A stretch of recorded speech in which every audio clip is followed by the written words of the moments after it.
right, Coach Fisher, go ahead.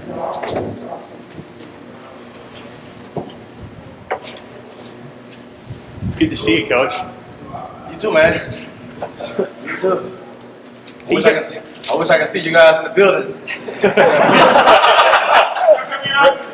Austin was making fun of people for being cold.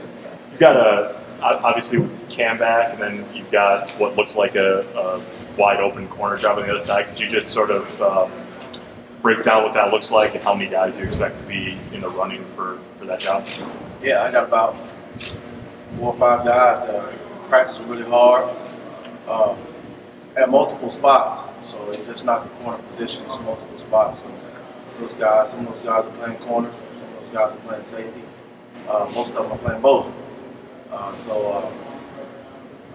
But they are practicing very hard.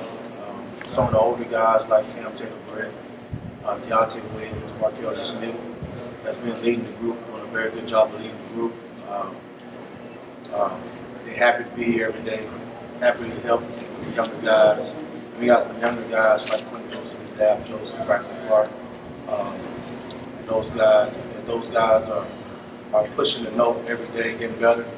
A lot of them getting healthy, like Braxton Clark and those guys, Miles Foreman. Those guys are getting healthy. They're moving around and flying around. So it's just me just being smart with those guys on the screen. Make sure we have no setbacks. With Braxton, you would have maybe had a role last year. How nice is it to have him back at full speed after just a whole season? Yeah, Braxton definitely had a role for us last year. Could even have a starting role for us last year at some point. But it's very rewarding for me to have him back healthy and get back into the swing of things. So. Coach Shenander was talking on Monday about Cam kind of taking ownership of not only getting himself better, but the guys, like maybe the younger guys, getting them better as well. Yep. Do you feel like, he had DiCaprio, he had Lamar, now he's kind of that older guy in the corner position. Do you feel like he's sort of coming into his own? He's grown. I mean, he's grown by the guys that were here before him. So like DiCaprio, Markell just new. He's been in the room with some vets, and so now he's had a chance to not just sit around when he was younger and just take it. We had a chance to learn from him and sit right next to him. And so now he's just giving it back. So it's just that torch has been passed along. Cam has done a good job with it. His leadership in the room, not only on the field, to see his leadership, but also in the classroom too. What's the next step for him with his game on the field? I just keep climbing. I keep climbing. He's not there. But every day he works on getting there. All right. So I think by the end of this deal, by the end of his collegiate career, he'll like where he's at as a DB football player. How much did it mean just to get those two? I don't think we've talked to you since the seniors made their decisions, just to get Deonte and Markell back for another year. Hey man, it was hard getting those guys back. It was hard. Those guys, Deonte and Markell have kids. Markell has a daughter. Deonte has a son. All right, so talk about when real life kicks in, you become a father. It's always about the kids. All right, so me having to be sensitive to that because they have families. So, but it was hard.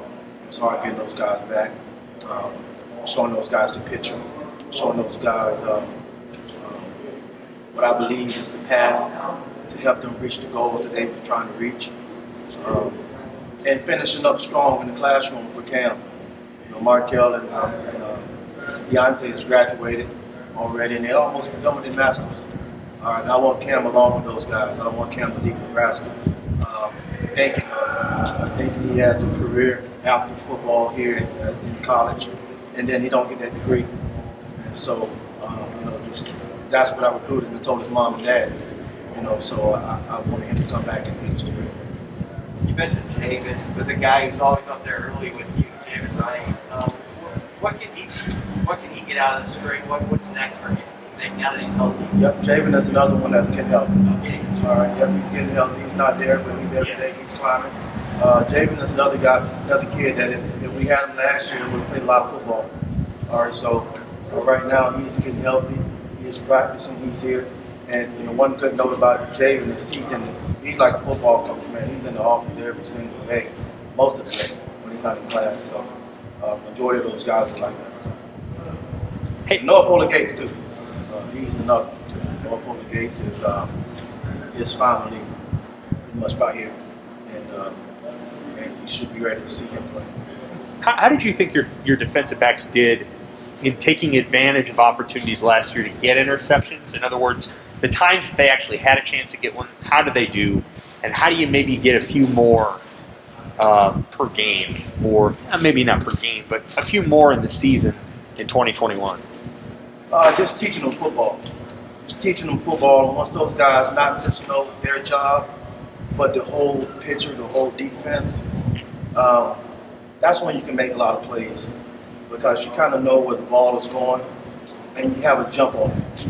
And just teaching those guys that I think they made a lot of plays last year, but they could have made more. There were some balls that touched our hands we should have hit, I think. And I wasn't totally happy with that, as a coach. I want to lead the country and turn it into takeovers. And that's the goal. That's the goal. It's on paper, it's in the room, and that's the day one meeting. So, my turnovers, all right, and limiting explosive plays down the field. So we want to be number one in the country at taking away and eliminating explosive plays, all right, and that's plays, 15 yards plus. So the guys, the coaches in the room and set, and the guys are buying in pretty good. Is there a number you have? How has this process been for Miles to suffer, obviously, a kind of freak but really serious injury like he did, and then to come back? What have you seen from him in his rehab and just his mental ability to bounce back from that? Yeah, just positive attitude. He's been positive the whole time. And you watched him in that Purdue game and sit on that sideline. He was hurt. Spirits were down. But he's been here every single day, rehabbing. He's been great. Haven't missed a day. Been great with rehab. He's back running around. And just seeing Miles come a long way. First, you didn't see him at all. Maybe seen him on special teams. Then you seen him in a game to get 2 interceptions in a game. So he's been grinding. And he's still the same way. He still has that same attitude. He's still the same way. And that's what I think about some of the young guys I have in the room, like the Noah Polar Gates, the Braxton Clarks, the Quentin Newsoms, and those guys. Those guys will be the next guys, I think, that'll show up for us at some point. And make some huge plays for us. I think when Braxton first got time a couple of years ago, you had said something about you were almost worried that if you put him in, he'd get a pick right away. How you handle that? How did Miles handle that? Getting 2 when he just played one half. Well, he wanted 3. He wanted 3 real bad. He got hurt, and then after the game, he got hurt. It was his game. It was his game to play more than probably the guys that had started. Again, but not the same. If not the same amount of reps. So that was the plan. He knew it. That's what bothered him the most. That he got hurt in pregame. But he's fine now. The spirits are where they need to be. And these guys are so close in the DB room. I can't be more proud of these guys or how close they are. I got about 15, 16 guys in my office during the day, every day. All right, hanging out, watching film, talking about this, talking about that, watching film. They'll watch practice maybe 3 or 4 times before it's time to watch practice. So, which is a good thing.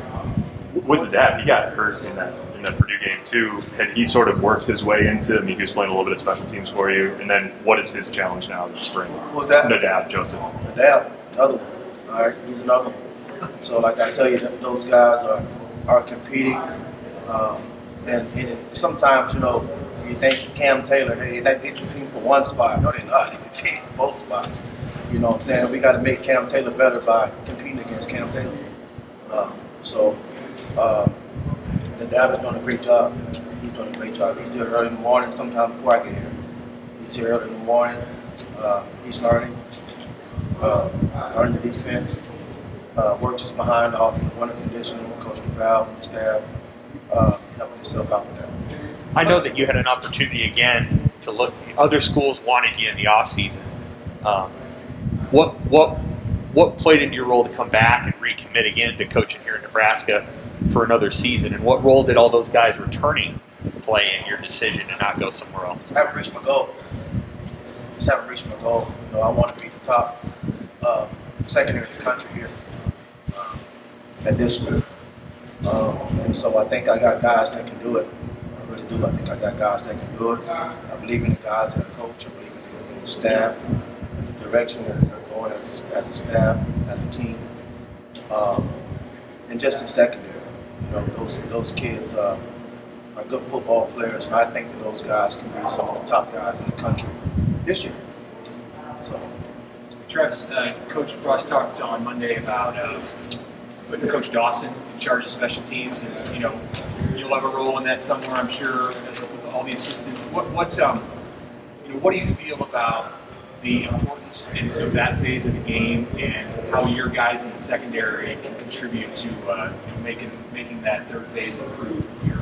Yeah, and I told my guys, you probably asked in the interview, I told them yesterday, if they're not starting on special teams, if I got 20 guys in my room, if 20 guys are not starting on special teams, that's a letdown. All right, I don't care who it is in the room, whether you walk on, whether you're a scholarship kid, you have to start on at least one special teams to be a DB here, period. All right, where you will not play. All right, and that's just a culture. Just trying to build a culture of guys and the importance of special teams, because it's the matter of a win or a W or a L. All right, and you've been watching that. And so I think we're doing a good job. Coach Dawson's doing a good job of building that culture. The guys are buying into that culture right away. All right, and like I said, every coach has a part of that. But Coach Dawson's doing a great job of setting the culture of the room. And we're basically, I'm basically echoing that in my room, by holding the guys accountable to being on special teams. I know he's an off-field coach, but did you know Bill Bush at all before he got here? Obviously, he's from around here, and was it like having other guys coach DBs sort of just on the staff? No, I didn't know Bill Bush. However, I did know a couple people that I kind of know from coaching that's coached with him. But I did not know him before he got here. Travis, one more. What's your read on the wide receiver talent that you're going against in practices? I know it's early compared to even when you got here. It seems like Coach Frost is pretty high on the possibilities tonight. What do you think? We're getting good work every day. I mean, they're showing up. We're getting good work every day. They're competing. They're competing like no other. So I'm happy the way that the guys are get a chance to compete against each other in practice. I try not to make it about the wide receivers and more about the ball. I want that football. So I'm trying to make it not about what they do, but what we do.